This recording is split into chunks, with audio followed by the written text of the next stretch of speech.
Friends, welcome to my channel. So friend, आज हम इस वीडियो में डिस्कस करने वाले हैं BA second year English literature का नॉवल जिसका नाम है far from the madding crowd. तो इससे पहले दो वीडियो बना दी गई है जिसमें हमने इस नॉवल से रिलेटेड जो भी क्वेश्चन आने थे वो पढ़े थे। जिसमें आपका ये जो नॉवल है इसमें से मेनली क्वेश्चन कौन से आ सकते हैं, या तो इस नॉवल के जो मेन कैरेक्टर स्केच है उनके बारे में पूछ लिया जाएगा, जैसे कि इस नॉवल में एक तो बाशिवा का जो कैरेक्टर स्केच है उससे रिलेटेड क्वेश्चन आ सकता है, या फिर गैब्रियल ओक से, क्योंकि जो बाशिवा है वो हीरोइन है तो ज़्यादा चांस है कि इसी से रिलेटेड क्वेश्चन आएगा। इसके अलावा जो क्वेश्चन है वो थीम से रिलेटेड आ सकता है कि इस जो नॉवल की थीम क्या है, देन आपको उसे एक्सप्लेन करना है। या फिर जो क्वेश्चन है वो टाइटल से रिलेटेड आ सकता है कि आपका टाइटल है जो वो सही है या फिर नहीं, उसे जस्टिफाई करना है। तो सबसे इम्पोर्टेंट चीज़ आपके लिए यही बनती है कि आपको ये जो नॉवल में जो भी मेन कैरेक्टर्स होते हैं उनका कैरेक्टर स्केच अच्छे से आना चाहिए। सेकंड बात कि आपको जो टाइटल है और जो थीम होती है उसका क्वेश्चन का आंसर आपको कैसा लिखना है वो आपको आना चाहिए।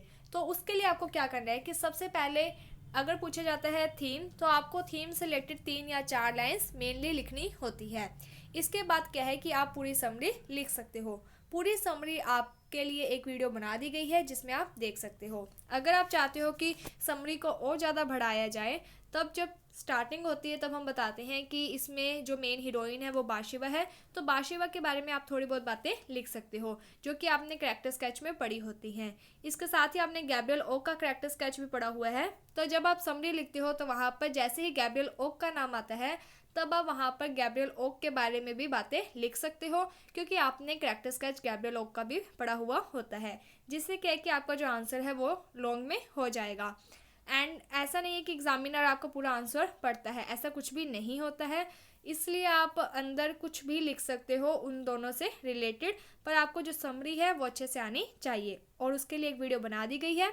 आज हम इस वीडियो में पढ़ेंगे एक तो बाशिबा का कैरेक्टर स्केच, दूसरा इस प्ले की जो थीम है वो क्या बनती है, तीसरा टाइटल से रिलेटेड क्वेश्चन। सो स्टार्ट करते हैं बाशिबा का करैक्टर। देन यहाँ पर बाशिबा के करैक्टर के बाद हम पढ़ेंगे टाइटल के बारे में। टाइटल के बारे में पढ़ने के बाद हम पढ़ेंगे थीम के बारे में। तो इसकी जो थीम्स है वो बहुत सारी बनती है, जिसमें से हम बेसिकली 2 या 3 के बारे में डिस्कस करेंगे। सो स्टार्ट करते हैं। सबसे पहले हम पढ़ने वाले हैं कैरेक्टर स्केच ऑफ बाशिबा। सबसे पहला पॉइंट, आपको अपना जो आंसर है कैरेक्टर स्केच का वो पॉइंट्स में लिखना है, क्योंकि इससे आपका जो आंसर है वो इफेक्टिव बनता है। सो पहला पॉइंट है heroine of the novel. Bathsheba Everdene is the heroine and the central character of the novel. कि जो बाशिवा है वो इस नॉवल की क्या है, हीरोइन है। दूसरा कि वही क्या है, एक केंद्रीय पात्र है इस नॉवल की। हर life story forms the subject of this novel. और उसी की जो लाइफ स्टोरी है वही क्या है, इस नॉवल का मेन सब्जेक्ट है, मेन विषय वस्तु है। यानी कि जो बाशिबा का कैरेक्टर स्केच है वो आप सभी को अच्छे से आना चाहिए, क्योंकि सारी जो स्टोरी है वो क्या है, बाशिबा के चारों तरफ घूमती है। The whole story of the novel revolves around the person of Bathsheba. सारी की सारी जो स्टोरी है वो बाशिबा जो करेक्टर है उसके चारों तरफ घूमती है। सेकेंड पॉइंट है her physical features. Bathsheba like all other heroine of Hardy. Bathsheba जैसे कि हार्डी ने और भी बहुत सारे नॉवेल्स लिखे हैं जिसमें उन्होंने हीरोइंस के बारे में बताया है, वैसे ही जो बाशिबा है वो भी क्या है, चार्मिंग है और ब्यूटीफुल है। She is the fair child of nature. उसका जो नेचर है वो कैसा है, फेयर चाइल्ड की तरह। Her hair are dark. उसके जो बाल हैं वो काले रंग के हैं, डार्क है। And her looks are pleasant. और उसकी जो लुक्स है यानी कि वो बहुत ज़्यादा सुंदर दिखाई देती है।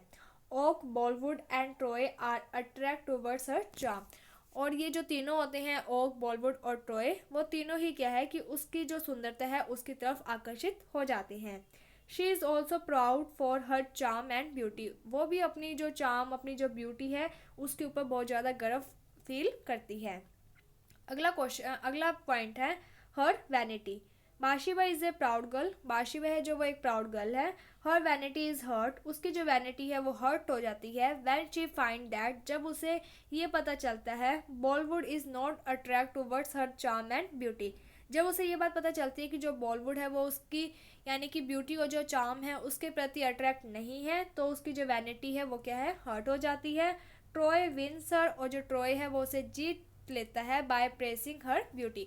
उसकी सुंदरता, उसकी जो ब्यूटी है उसकी तारीफ कर कर उसके मन को जीत लेता है। अगला पॉइंट है हर करेज। करेज का मीन्स होता है साहस। Bathsheba is a courageous lady. Bathsheba जो वो बहुत ज़्यादा साहसी लेडी है। She is self reliant and bold. वो बहुत ज़्यादा क्या है, सेल्फ रिलियंट और बोल्ड है। She manage her farms business without a बैलिफ।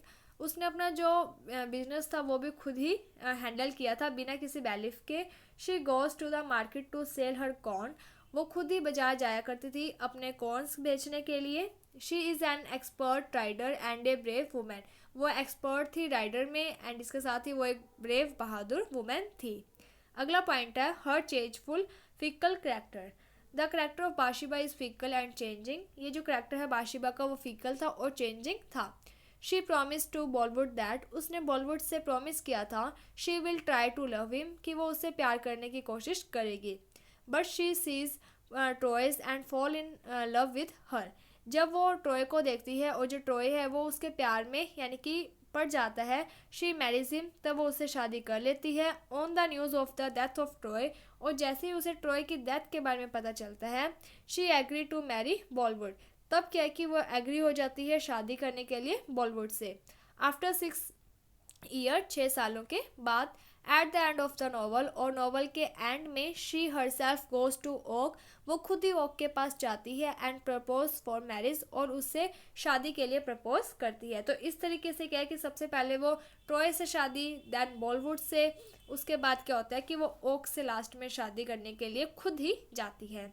तो इस तरीके से उसका जो करैक्टर है वो कैसे है, चेंजफुल है। अगला पॉइंट है her frivolity and sobriety. Bathsheba is not a shy girl. वो एक शर्मीली लड़की नहीं थी। She is frivolous. She wants to tempt people by her physical charm. वो लोगों को अपनी तरफ आकर्षित कर लेती थी अपनी ब्यूटी से। At times she become serious also. इसके साथ ही वो सीरियस पर्सन भी थी। Some time Bathsheba is both. कभी कभी बाशिबा है जो वो दोनों ही होती थी, फ्रीवॉलस भी होती थी और सोबर भी होती थी एट द टाइम। यानी कि एक ही टाइम में क्या है कि वो बहुत ज़्यादा सोबर होती थी, अच्छा बिहेव करती थी और कठोर भी हो जाती थी। अगला पॉइंट है एन इमोशनल वुमेन। बाशिबा जो वो एक इमोशनल वुमेन भी थी। Bathsheba is an emotional women. She thinks little and feel much. वो यानी कि सोचती कम थी, फील ज़्यादा करती थी। She is a kind and good. वो बहुत ज़्यादा काइंड और गुड थी, दयालु थी। Her feelings are hurt at little things. और वो क्या है कि छोटी छोटी बातों पर ही हर्ट फील करने लग जाती थी। She is a jealous and cruel lady. वो जेलस भी होती थी। Her kindness, jealousy and cruelty are due to her emotions. उसकी जो दयालुता है, उसकी जो जेलसी है या फिर उसकी जो क्रूअल्टी है, यही क्या है, उसके इमोशंस थे। अगला पॉइंट है conclusion. Bathsheba is one of the most attractive women. Bathsheba है जो वो एक अट्रैक्टिव वुमेन थी। बहुत सारी जितनी भी हार्डीज़ ने हीरोइंस के बारे में बताया है, उनकी ब्यूटीज़ के बारे में बताया है, तो उन सब हीरोइन में से बाशिबा भी एक थी। She is the lady with the number of quality. वो एक ऐसी लेडी थी जिसमें बहुत सारे गुण थे। But she is not free from feminine weakness. लेकिन ऐसा नहीं है कि उसमें भी जो महिला कमजोरियाँ नहीं थी, मीन्स कि उसके अंदर भी क्या है, कमजोरियाँ थी। She is not free. वो उन कमजोरियों से दूर नहीं थी, उसमें भी कमजोरियाँ थी। She feels her charm to be appreciate by everyone. वो चाहती थी कि उसकी जो ब्यूटी है उसकी सभी तारीफ करे। She is bold and self reliant lady managing her farm without a bailiff. वो खुद क्या है कि बोल्ड थी, सेल्फ रिलियंट लेडी थी और खुद ही अपने फार्म को मैनेज करती थी बिना किसी बैलिफ के। But she is emotional and a lady of fickle mind. लेकिन वो इमोशनल थी, उसका जो माइंड था वो फिकल था। She does not know about the real qualities of man. उसे नहीं पता था कि एक इंसान की रियल क्वालिटीज़ क्या होती हैं। She is attract only towards it external appearance. यानी कि वो बाहरी जो अपीयरेंस होती थी, दिखावा होता था, मीन्स कि वो एक पर्सन की जो लुक्स होती है उस पर ही अट्रैक्ट हो जाती थी, आकर्षित हो जाती थी। She is the heroine of the novel. वो ही इस नॉवल की हीरोइन थी and with a good number of contradiction in her character. और उसके करेक्टर में बहुत सारे क्या है, कॉन्ट्राडिक्शंस थे, यानी कि कुछ अलग अलग बातें थी जो कि विरोधाभासी थी। अगला क्वेश्चन आपका बनता है कि आपको क्या है कि ये दे दिया जाएगा कि आपको ये जो टाइटल है far from the madding crowd, इसको क्या है, जस्टिफाई करना है। तो आपको कैसे लिखना है